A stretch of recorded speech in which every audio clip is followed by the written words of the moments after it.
Hi guys, நம்ம last வீடியோவில் வந்துட்டு ஹிந்து மேல் இன்டர்ஸ்டேட் சக்சஷன் பற்றி பார்த்தோம். இந்த வீடியோவில் ஹிந்து ஃபீமேல் இன்டர்ஸ்டேட் சக்சஷன் பற்றி பார்க்கலாம். ஸோ ஹிந்து ஜாயிண்ட் ஃபேமிலியில் இருக்கக்கூடிய ஹிந்து ஃபீமேல் வந்து 3 வேஸில் ப்ராப்பர்ட்டி அக்யர் பண்ணுவாங்கன்னு சொல்லியிருப்பாங்க. ஸோ ஃபர்ஸ்ட் வந்துட்டு general property, and second property inherited from mother or father, சிம்பிளாக ப்ராப்பர்ட்டி இன்ஹெரிட்டட் ஃப்ரம் பேரண்ட்னு சொல்லலாம். அண்ட் தேர்ட் வந்து property inherited from husband or father in law. So first பார்த்தோம் அப்படின்னா ஜென்ரல் ப்ராப்பர்ட்டி. இதை வந்து section 15 subclause 1 of the Hindu succession act 1956 சொல்லியிருப்பாங்க. So general ப்ராப்பர்ட்டிக்குள்ளே எதில் இன்க்ளூட் ஆகாதுன்றது தான் இதில் சொல்லியிருப்பாங்க. என்ன சொல்லுவாங்கன்னா, property acquire by a Hindu female other than the property inherited from mother or father and property inherited from husband or father-in-law. அதாவது ஒரு ஹிந்து ஃபீமேல் வந்துட்டு அவங்களோட ஃபாதர் ஆர் மதர் கிட்டேயோ இல்லை husband or father in law கிட்டேயோ இன்ஹெரிட் பண்ணாத மற்ற எல்லா ப்ராப்பர்ட்டியுமே வந்து ஜென்ரல் ப்ராப்பர்ட்டிக்குள்ளே தான் வரும்னு சொல்லியிருப்பாங்க. இதுக்கு எக்ஸாம்பிள்ஸ் பார்த்தோம் அப்படின்னா, ப்ராப்பர்ட்டி வந்து கிஃப்டாக வாங்கியிருக்காங்க, இல்லை பர்ச்சேஸ் பண்ணியிருக்காங்க, வில் எழுதி வச்சு வந்திருக்கு, இல்லை ஏதாவது ஒரு செட்டில்மெண்ட் மூலியமாவோ இல்லை ஸ்ரீதனா ப்ராப்பர்ட்டியாவோ வந்திருக்கு அப்படின்னா இது எல்லாமே வந்து ஜென்ரல் ப்ராப்பர்ட்டி கேட்டகரிக்குள்ளே தான் வரும். ஸோ ஜென்ரல் ப்ராப்பர்ட்டிக்கு தனியாக ஒரு இன்டர்ஸ்டேட் சக்சஷன் எப்படி பண்ணுவாங்க அப்படிங்கிறது இருக்கும். ஸோ இதோட ஹையர்ஸ் யார் யாரெல்லாம் வருவாங்க அப்படின்னா, மொத்தம் 5 கிளாஸஸாக பிரிச்சிருப்பாங்க. ஸோ கிளாஸ் 1 ஹையர்ஸ்குள்ள son, daughter, son of a predeceased son, daughter of a predeceased son and husband.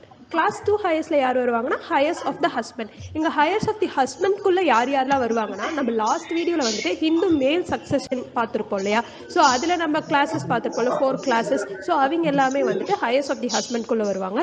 And class 3 வந்து ஃபாதர் அண்ட் மதர். கிளாஸ் 4 இங்கே கிளாஸ் 3ல ஃபாதர் அண்ட் மதர் வந்துட்டு அந்த ஹிந்து ஃபீமேலோட ஃபாதர் அண்ட் மதர். கிளாஸ் 4ல வந்துட்டு ஹையர்ஸ் ஆஃப் தி ஃபாதர். இந்த class 3ல ஃபாதர் பார்த்தோம் இல்லையா, அவரோட ஹையர்ஸ் எல்லாருமே கிளாஸ் 4ல வருவாங்க.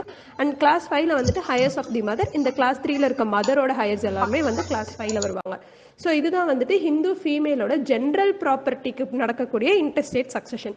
ஸோ நெக்ஸ்ட் வந்து பார்த்தோம் அப்படின்னா, ப்ராப்பர்ட்டி இன்ஹெரிட்டட் ஃப்ரம் பேரண்ட்.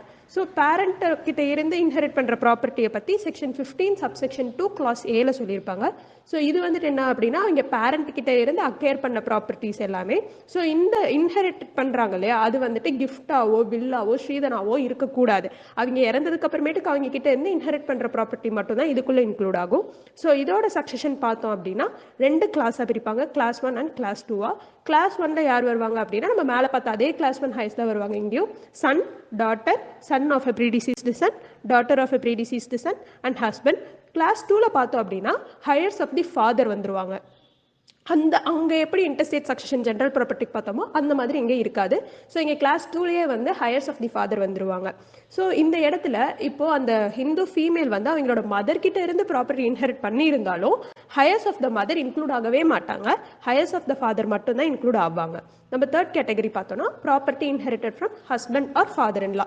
இதை வந்து section 15 subsection 2 class B of the Hindu succession act 1956 define பண்ணியிருப்பாங்க. இதில் என்ன சொல்லுவாங்க அப்படின்னா, ஒரு ப்ராப்பர்ட்டியை வந்துட்டு husband or father in law கிட்ட இன்ஹெரிட் பண்ணியிருக்கிறத பற்றி சொல்லுவாங்க. ஸோ இப்போ வந்துட்டு ஒரு ஹிந்து ஃபீமேல் இருக்காங்க, அவங்களோட ஹஸ்பண்ட் கிட்ட இருந்து ஒரு ப்ராப்பர்ட்டி இன்ஹெரிட் பண்ணதுக்கு அப்புறமேட்டுக்கு ரீமேரி பண்ணிடுறாங்க. எய்தர் அந்த ஃபர்ஸ்ட் ஹஸ்பண்ட் வந்து இறந்துருக்கலாம், இல்லை வந்துட்டு வேற ஏதாவது நடந்திருக்கலாம் அந்த ஃபர்ஸ்ட் ஹஸ்பண்ட்க்கு. ஸோ அதனால அவங்க கிட்ட இருந்து ப்ராப்பர்ட்டி இன்ஹெரிட் பண்ணிட்டு அவங்க வந்துட்டு ரீமேரி பண்ணிடுறாங்க. ரீமேரி பண்ண அப்புறமேட்டுக்கும் அந்த ஹிந்து ஃபீமேல் வந்துட்டு எந்த ஒரு சில்ட்ரனும் இல்லாமல் இறந்துடுறாங்க. அதுதான் வந்து டைட் இஷ்யூலெஸ்ன்னு சொல்லியிருப்பாங்க. ஸோ எந்த ஒரு சில்ட்ரனும் இல்லாமல் இறந்துட்டாங்க அப்படின்னா அந்த ப்ராப்பர்ட்டி வந்துட்டு ஃபர்ஸ்ட் ஹஸ்பண்டோட ஹையர்ஸ் இருப்பாங்க இல்லையா, அவங்களுக்கு தான் இன்ஹெரிட் ஆகுமே தவிர செகண்ட் ஹஸ்பண்டுக்கு அந்த ப்ராப்பர்ட்டி மேலே எந்த ஒரு ரைட்டுமே இருக்காது. ஸோ நெக்ஸ்ட் வந்துட்டு இப்போ ஒரு ஹிந்து ஃபீமேல் இருக்காங்க, அவங்க ஃபர்ஸ்ட் ஹஸ்பண்ட் கிட்ட இருந்து ப்ராப்பர்ட்டி இன்ஹெரிட் பண்ணிட்டு ரீமேரி பண்ணி இறந்துடுறாங்க. இதில் இறக்கும்போது அவங்க என்ன பண்ணுறாங்க அப்படின்னா, அவங்க வந்துட்டு சில்ட்ரன் இருக்கு, அவங்களுக்கு இறக்கும்போது சில்ட்ரன் இருக்கு அப்படின்னா அந்த சில்ட்ரனுக்கு தான் அந்த ப்ராப்பர்ட்டி வந்து இன்ஹெரிட் ஆகும். ஸோ இப்போ நெக்ஸ்ட் வந்துட்டு ஒரு ஹிந்து ஃபீமேல் இருக்காங்க, அவங்க ப்ராப்பர்ட்டி வந்து ஃபர்ஸ்ட் ஹஸ்பண்ட் கிட்ட இருந்து இன்ஹெரிட் பண்ணிடுறாங்க, ரீமேரி பண்ணி இறந்துடுறாங்க. இறக்கும்போது செகண்ட் ஹஸ்பண்ட் கூட எந்த ஒரு சில்ட்ரனும் இல்லை, பட் ஃபர்ஸ்ட் ஹஸ்பண்ட் கூட தான் அவங்களுக்கு சில்ட்ரன் இருக்கு அப்படின்னா அந்த ப்ராப்பர்ட்டி ஃபர்ஸ்ட் ஹஸ்பண்டோட சில்ட்ரனுக்கு இன்ஹெரிட் ஆகும். ஸோ நெக்ஸ்ட் கேஸ் பார்த்தோம் அப்படின்னா ஒரு ஹிந்து ஃபீமேல் வந்து செகண்ட் ஹஸ்பண்ட் கிட்டேருந்து ப்ராப்பர்ட்டி இன்ஹெரிட் பண்ணிட்டாங்க அண்ட் ஷீ டை ஆகும்போது அவங்க ஃபர்ஸ்ட் ஹஸ்பண்ட் கூட தான் வந்து சில்ட்ரன் இருக்குது, பட் செகண்ட் ஹஸ்பண்ட் கூட சில்ட்ரன் இல்லை அப்படின்னா அப்போ வந்து அந்த ப்ராப்பர்ட்டி ஃபர்ஸ்ட் ஹஸ்பண்டோட ஹையர்ஸ்க்கு போகாது. அதாவது ஃபர்ஸ்ட் ஹஸ்பண்ட் மூலியமாக வந்து அந்த சில்ட்ரனுக்கு அந்த ப்ராப்பர்ட்டி இன்ஹெரிட் ஆகாது. பிகாஸ் அவங்க ப்ராப்பர்ட்டி அந்த ஹிந்து ஃபீமேல் யார்கிட்ட இருந்து அந்த ப்ராப்பர்ட்டி இன்ஹெரிட் பண்ணியிருக்காங்க அப்படின்னா செகண்ட் ஹஸ்பண்ட் கிட்ட இருந்து தான் பண்ணியிருக்காங்க. இந்த வீடியோவில் ஹிந்து ஃபீமேல் இன்டர்ஸ்டேட் சக்சஷன் பற்றி நல்ல டீட்டெயில்டு எக்ஸ்ப்ளனேஷனோட பார்த்தோம். For more information stay tuned with maths.